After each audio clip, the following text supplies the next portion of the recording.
Po mga Karilto Kabayan, ito po mula yung Karilto Kabayan, Chris Villanueva po mula po dito sa Kingdom of Saudi Arabia. Kaya na po, hindi po ako nakapag-ahit. Medyo nagkaroon na po ako ng mga bigote at palpas. Narito po ako dito sa conference po namin sa pinagtatrabahoan ko habang nakabreak. Nag-decide ako na mag-record po ng video para sa vlog ko sa YouTube. Ngayon pag-usapan po natin yung nangyari po ng isang araw na pinahayag po ni Senator Marcoleta na hindi po siya kabilang sa Duterte Block. Hindi po niya alam kung saan po nanggaling na bakit consider po siyang Duterte Block samantalang independent po. Independent po siya na tumakbo bilang senador. Although na ando po siya sa ticket po ni Sara Duterte. Pero hindi po siya PDP, independent po talaga siya. So ito po yung naging stand po niya. Dahil nga po marami pong nakapansin bakit daw dumalo siya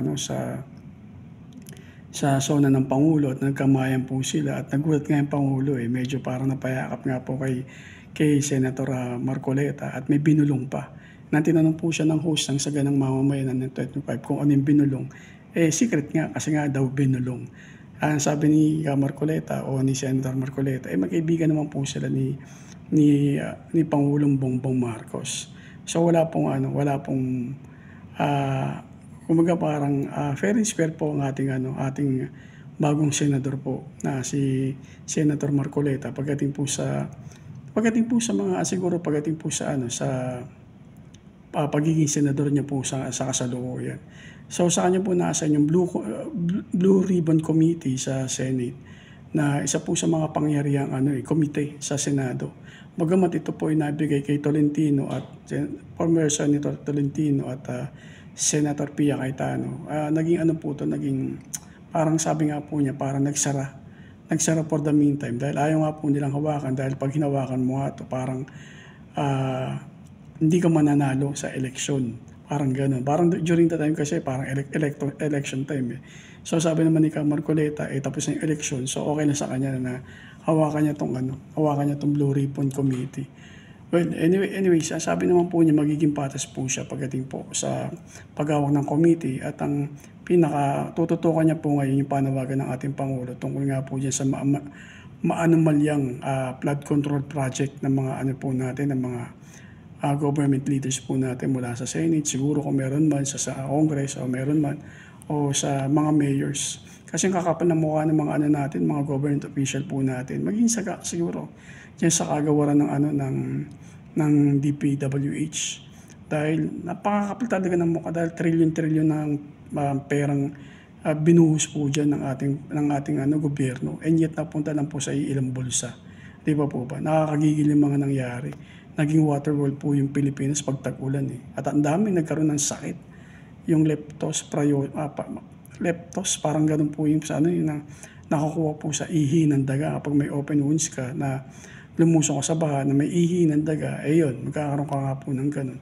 Bukod po doon sa trillion na binulsa ng mga congressman, mga senator tungkol dyan sa flood project na yan at sino mga kontraktor na kumita, maging ang mga sabihin natin, mga barangay chairman, mga kumita po dyan, dapat po mapanagot po talaga. So napakagandang pagkakataon na si Senator Marcoleta ang nilagay niya sa Blue Ribbon Committee at ang una niya pong iimbestigahan yun nga po yung maanomalya na flood control project.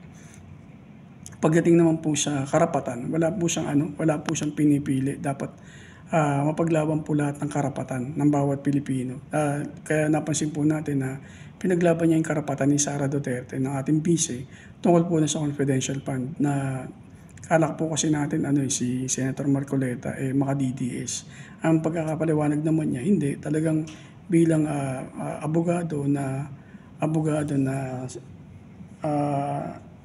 pinapractice niya yung kanyang abogasya sa paglitis sa korte, kailangan gusto niya lang na may paglaban ng karapatan ng bawat tao.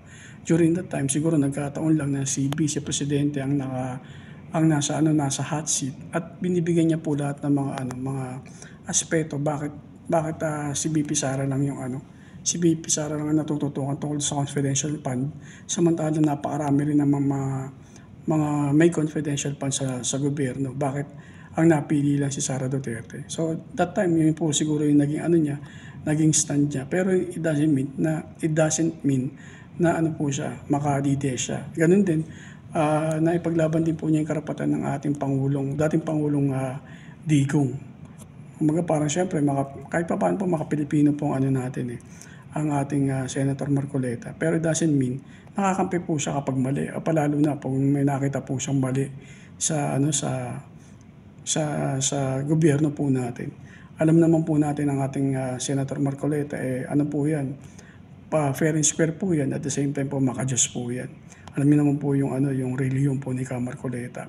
So sa mga DDS na tumutulig sa ating butihing senador, wag po kayo masyadong bitter. Kung sinabi ni Ka Marcoleta na hindi po siya kabilang sa Duterte Block, wag niyo po masyadong i-bash.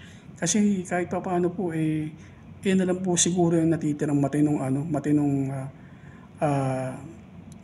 government official ng ating gobyerno. Isa sa mga matitino po talaga yan. Kasi hindi pa hihintulutan na tumakbo si Ka Marcoleta kung mangungurakot lang din po siya. So kahit pa paano, may nakikita po tayong light ng liwanag liwanag sa Senado na itong taong po na to hindi po to magiging bias kahit papaano po. O siguro kung may pagka-bias man, dapat makatwiran po yung bias po niya. So bukod po sa sikat na sikat po ang ating butihing senador na si Ka Marcoleta, dahil nga naging sikat po yan lalo na po yung yung panahon po na nagkaroon po ng investigasyon sa Congress at naipasara po, hindi po na-renew yung prangkisa ng ABS-CBN. Talagang pinakita po niya yung talino po niya. Kaya nang nagkaroon po ng eleksyon, kasabay po ng na presidential election, tumakbo po yan bilang Senado, kaya lang umatras din po siya. Siguro napansin po niya, hindi po siya pumapasok sa top 12. Pero ayun, hindi naman po siya nawala ng pag-asa ng sumunod, yung 2000, ito nga po, ng 2025, na nagkaroon po ulit ng senatorial election, yun po, nanalo po siya. Siyempre, sinuportahan po yan ng relihiyon po ng ating relihiyon po ni Senator Marcoleta. At the same time, kahit pa paano, yung DDS talaga sumuporta po sa kanya. Thinking that si Ka Marcoleta po talagang pure DDS, pero hindi po ganun po yung pinalabas po niya kahapon. Doon lang po siya sa tama. Doon po siya papanig, which is tama po. Dapat ganun po talaga yung mga gobyerno po natin. Kaya dapat kapag tumakbo ka po sa gobyerno, yung partido mo kapag nanalo, partido mo syempre may partido ka, pero kapag nanalo ka, ang tawag din, ang katapatan mo, hindi na sa partido mo, ang katapatan mo dapat nasa bayan na. Kasi bayan ang pinaglilingkuran mo. Maraming mga Pilipinong naniwala po sa iyo. So, dapat ang susuporta mo yung mga Pilipino na, hindi yung mga partido mo, kung ano man po yung partido mo. Sa Philippines po kasi kampi-kampi, kaya wala pong nangyayari. Ngayon, nandiyan si Ka Marcoleta, sana maayos po niya yung Senate kahit paano po, kasi na-tarnish po talaga ng pumangit po yung imahe po ng Senado dahil na rin po sa mga po natin, sa mga senador po natin na wala na pong ginawa kundi pamumulitika.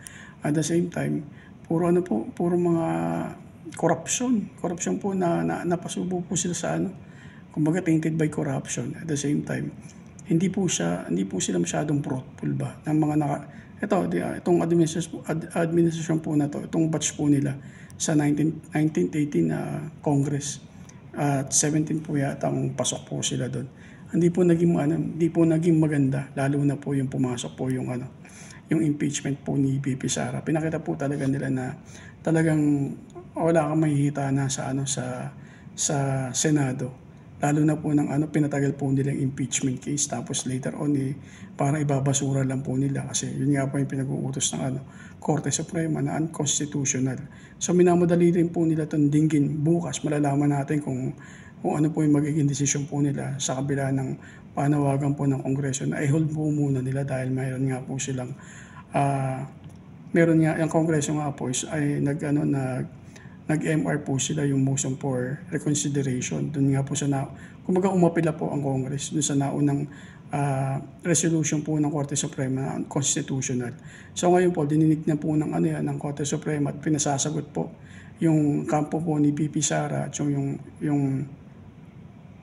yung attorney na nagsampa ng na inakyat sa Supreme Court yung impeachment case ni VP Sara.